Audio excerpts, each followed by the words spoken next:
You're standing in a farmhouse in July. It's 95 degrees outside. There's no air conditioner, no fan humming, no electric bill climbing in the background, and yet the house is cool, comfortable. People slept through nights like this for generations before anyone owned an air conditioner. I went and found 9 of the ways they did it, and number 7 still beats a modern air conditioner today in the right house. I will show you the numbers. None of this was hidden from you. Nobody banned it. It just stopped being taught once central air got cheap. I will show you how each one actually worked, where it falls short, and what it would do in a home like yours. After my last video, the one where I built and buried an earth tube in my own yard, a lot of you asked the same thing. If the old houses were so clever, what exactly were they doing that we forgot? So, I dug in. Cooperative extension papers, building science from this old house, and performance data from the Department of Energy.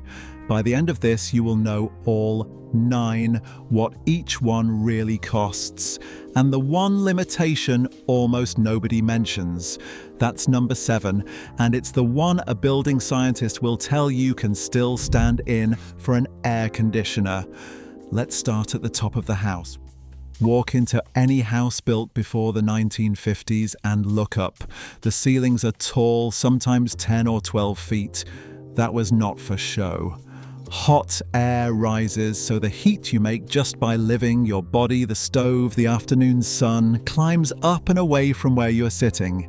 You stay in the cooler air near the floor. Then look above the doorways. See that little hinged window? That is a transom. You would prop it open and the hot air pooling at the ceiling could drift from room to room and out, even with the doors shut for privacy at night. It is a vent you forgot was a vent. Here is what it does for you. If you have an older home with high ceilings, you already own this.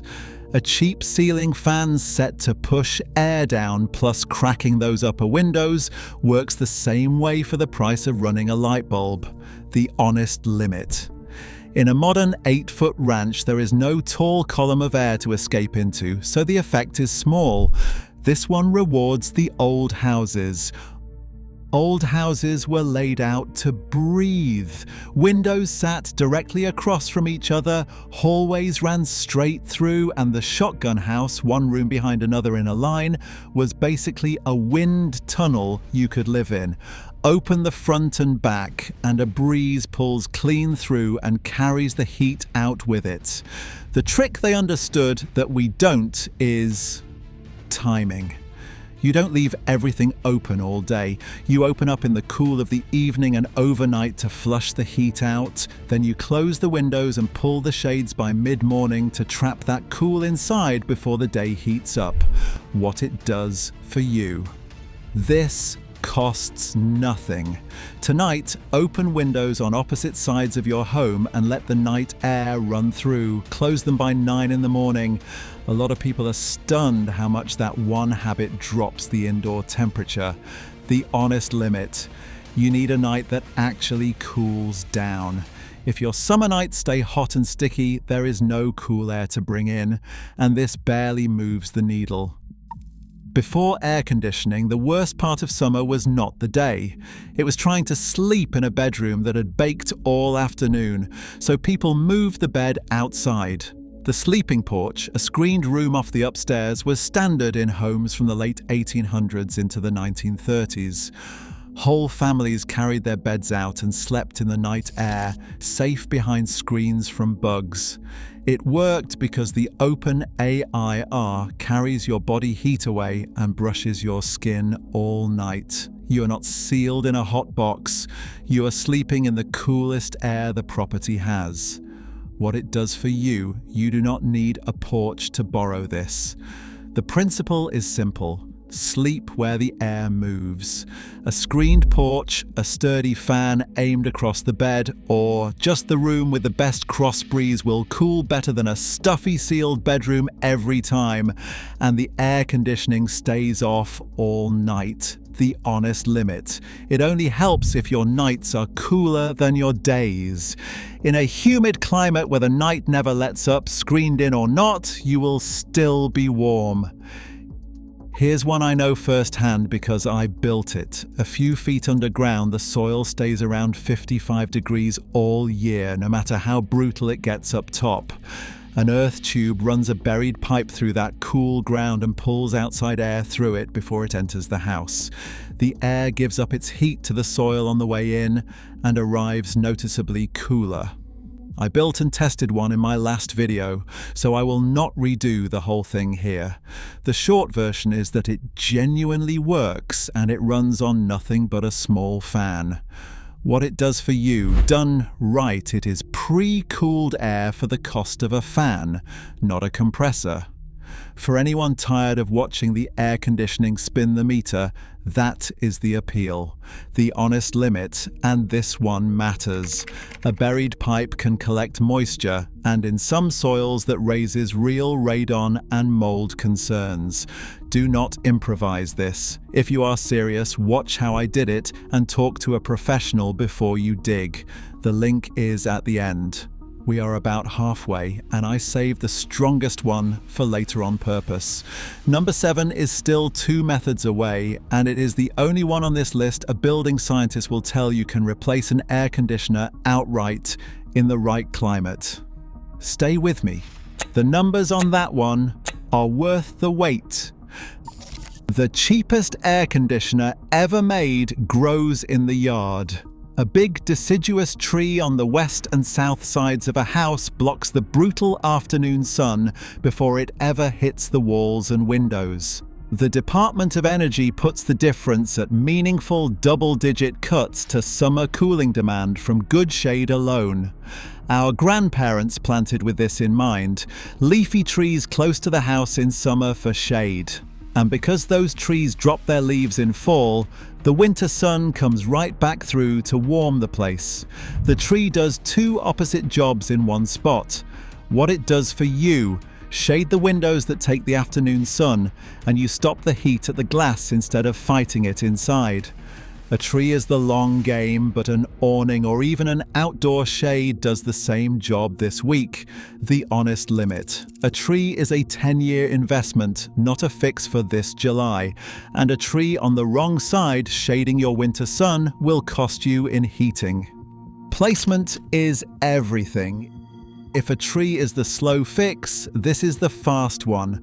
Those operable shutters on old houses and the canvas awnings over the windows weren't decoration. They were sun control you worked by hand.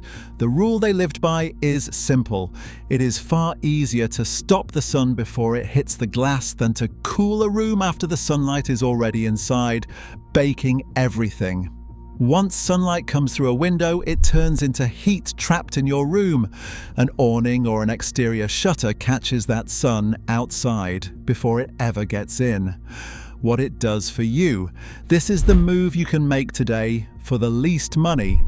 Exterior shades, awnings, or even closing shutters on the sun-facing windows during peak afternoon keeps a startling amount of heat out.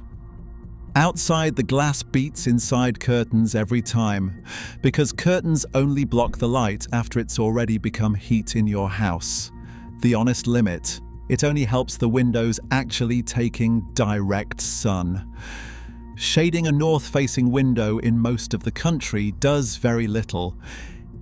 Here's the one I promised. The reason I made you wait. Think about an old adobe house in the southwest, or a thick stone farmhouse. The walls are 1 foot, even 2 feet thick. That mass does something a modern stick-built wall cannot. It soaks up heat slowly all day and releases it slowly all night, so the inside never swings to the extreme the outside does. It's called thermal mass, and it acts like a flywheel for temperature. Now pair it with the night flush trick from earlier.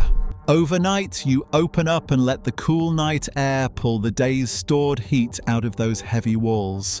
By dawn, the mass is cool again. You seal the house at sunrise, and that cool mass quietly absorbs the day's heat instead of letting it reach you. The house stays comfortable through the hottest afternoon on no power at all. Here's the number I promised you. In a hot, dry climate with a big day-to-night temperature swing, a well-designed high-mass home using night ventilation can cut cooling energy dramatically, in the strongest cases approaching the comfort a mechanical air conditioning delivers for a fraction of the running cost. In the right climate, this isn't a charming antique. It does the job the air conditioning does. That's the claim, and there's lab data behind it. What it does for you. If you own an old masonry, adobe, brick or stone home, you are sitting on this right now. Lean into it, flush it cool every night, button it up every morning, and let the walls carry you through the day. You may run the air conditioning far less than you think you have to. And the honest limit, because this is exactly where the brand lives. This needs a climate that cools off at night. In a hot, humid place where nights stay warm and muggy, the walls never get a chance to dump their heat, and the whole effect falls apart. It rivals an air conditioner in the desert. It won't save you in a swamp.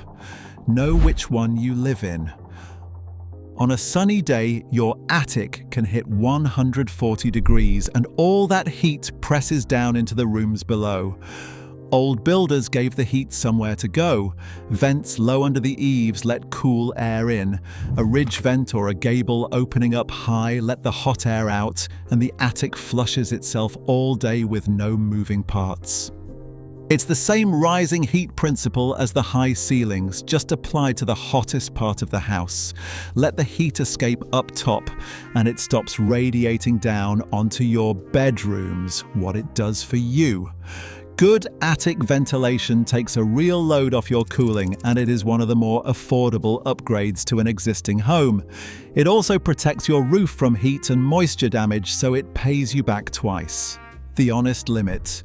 Venting moves attic heat. It is not a substitute for actual insulation underneath. You want both working together. One without the other leaves money on the table. The last one is the simplest, and it goes back to the same 55-degree ground from number 4.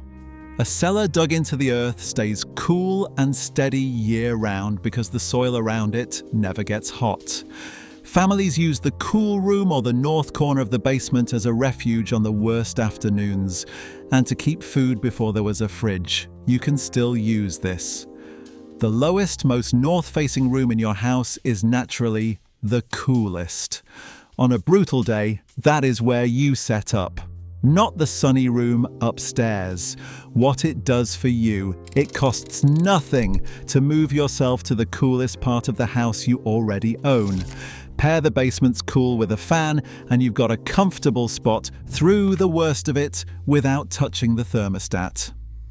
The honest limit. A cellar is a refuge, not whole home cooling, and a damp basement brings its own moisture and air quality issues. Use it as the cool retreat it is, not as your only plan.